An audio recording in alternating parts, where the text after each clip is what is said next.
Well, hello, welcome again to our reading of selections from Prometheus Bound, and I got up to line 373.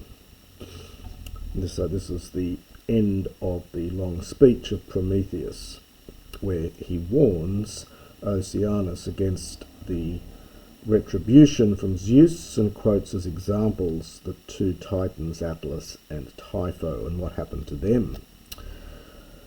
So he says, and you, Okeanos, you are not inexperienced, nor Craidzes, the iota adscript again, nor do you need me as your teacher.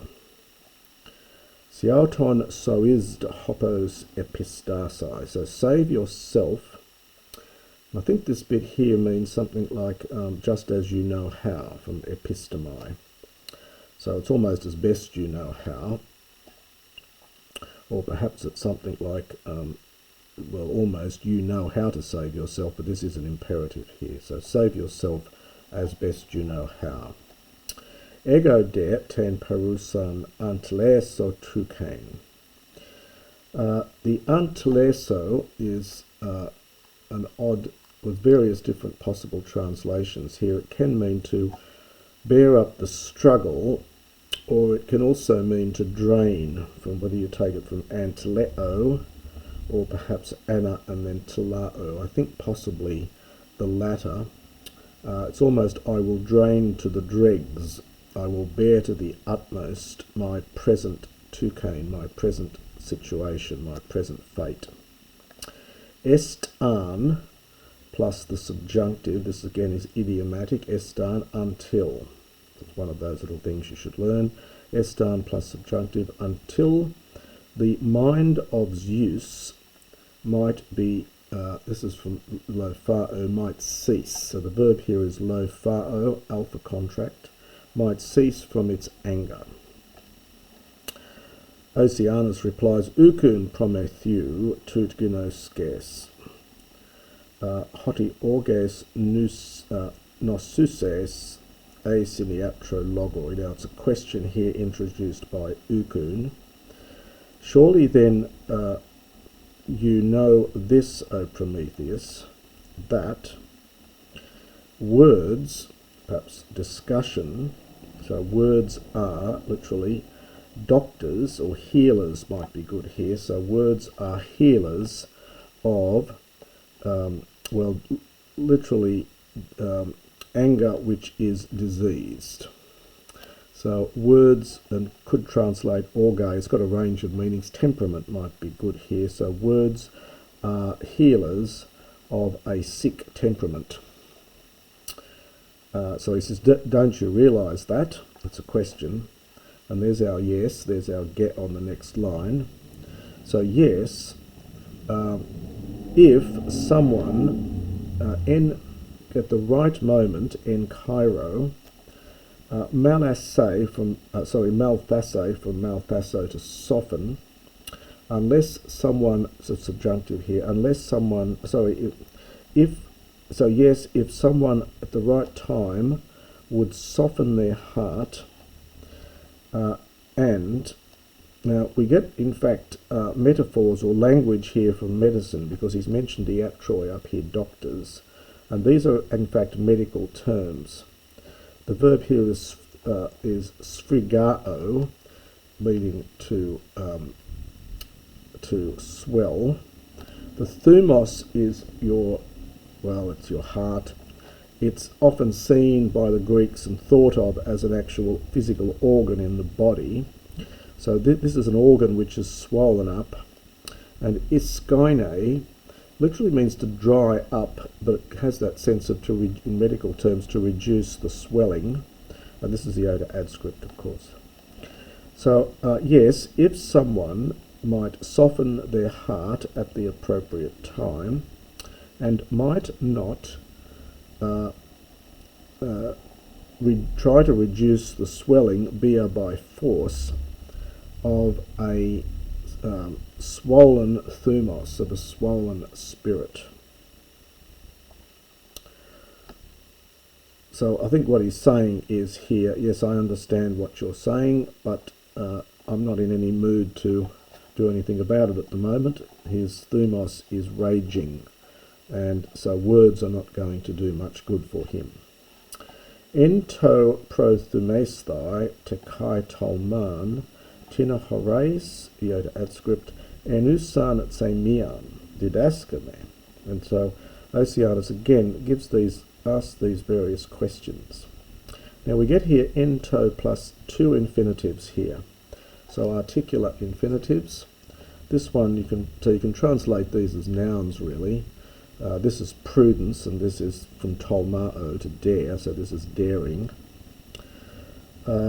So it's a question. So tell me, teach me, do you see in prudence and daring, do you see indwelling in usan tina any tsemian, any fault? So do you see any fault that lies within prudence and daring? It's sort of, if so, teach me, tell me. And so he does in the next reply, mokthon perison ku phonun to uethian. So you've got to supply I see here. So it's something like I see the kuphonun. This is from kuphos and noos, and so this is just an accusative. It's a second declension contract from nous here. It means literally light-minded, i.e. vain or thoughtless. So he says, I see a perison, something like superfluous effort, and thoughtless is two-termination adjective, and thoughtless simplicity. So he says that's what I see in this as the fault. So he says, so tell me what you see. Well, I see, sorry, what did I do for this one again? Superfluous labour, superfluous effort, and perhaps thoughtless or literally light-minded, thoughtless euathean simplicity or silliness. Ia metedi te noso nosan. Lovely use of the noun and the corresponding verb. So he says, well, allow me to suffer with this disease, literally. In other words, let me continue being silly or stupid. Let me continue being thoughtless and making thoughtless effort. Kurdistan euphonun to me phronan dokain. Very interesting line, this one. It says, so it's most advantageous, it is most profitable for one who is thinking well, that is, for one who is wise, me phronan dokain, not to seem to be wise. In other words, it is most profitable, if one is wise, to appear to be foolish, and then people will not come after you.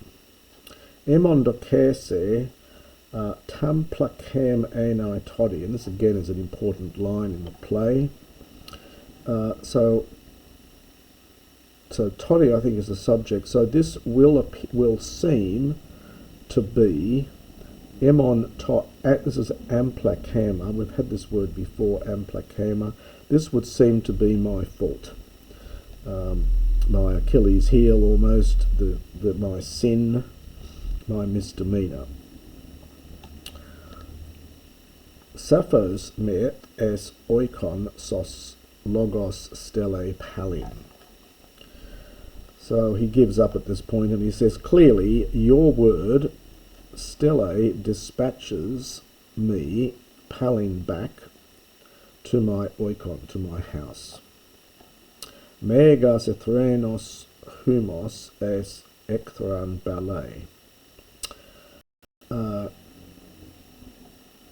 So this is an this is a subjunctive here with may in place of an imperative. So, and the subject of it is threnos, I think, and that humos is hoemos. So let not my threnos, my lamentation, let it not cast you into enmity.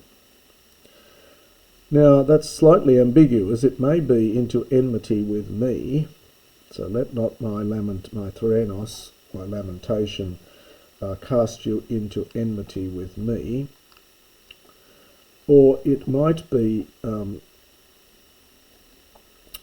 let not your lament, let not my lament cast you into enmity with Zeus. In other words, get you into trouble. So that's an interesting line there. I'll leave it to the commentators to discuss the different interpretations of that. Probably, I think in the context is referring to enmity with Zeus to get you into trouble.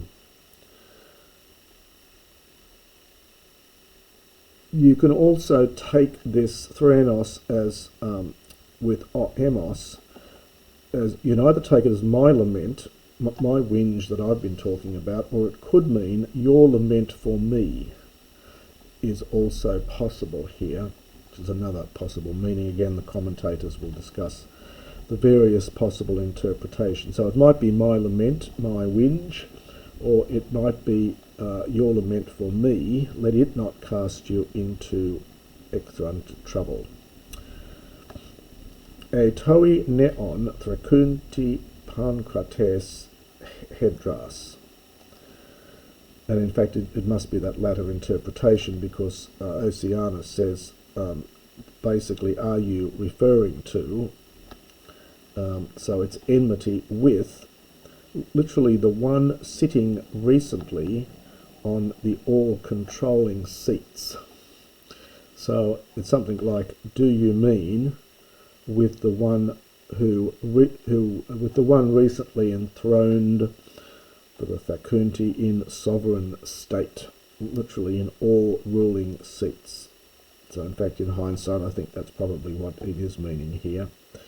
So perhaps just to look at those two lines again, I think probably the best translations of this would be, for let not your lament for me cast you into enmity, understand with Zeus, and he finishes the sentence by saying, do you mean the one who is recently enthroned in all-controlling or sovereign hedras, seat or state?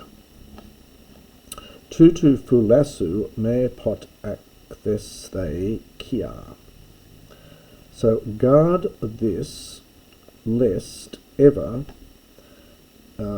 this is an aorist passive here, second person, lest you be vexed in your kia, in your heart. Hese Prometheus sumphora didaskalos. Lovely line here. He says that your misfortune, your sumphora, O Prometheus, understand, is my didaskalos, is my teacher. So I've seen what's happened to you. I'll make sure that I don't become burdened in my kia. Stelu komizdu soedzi etha uxas logon.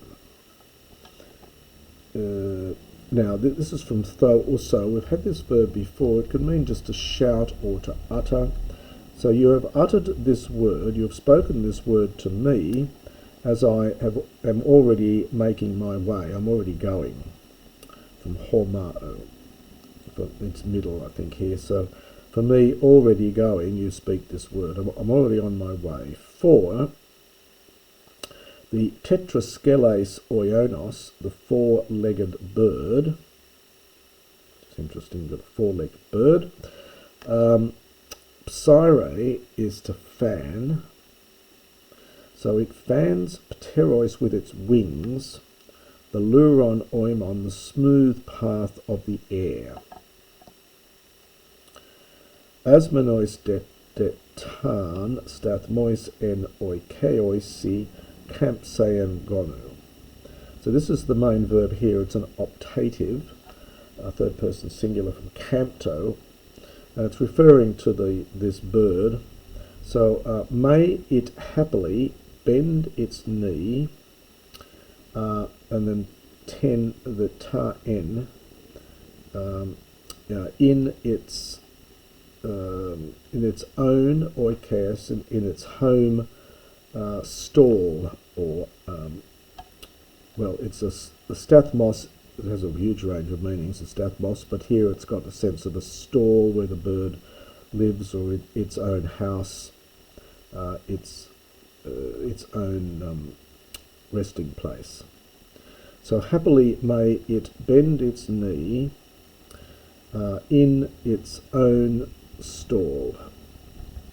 And that's the end of the first episode, and we now get the first Stasimone, which covers lines 397 to 435, and we'll skip that one at this point and move to the next episode.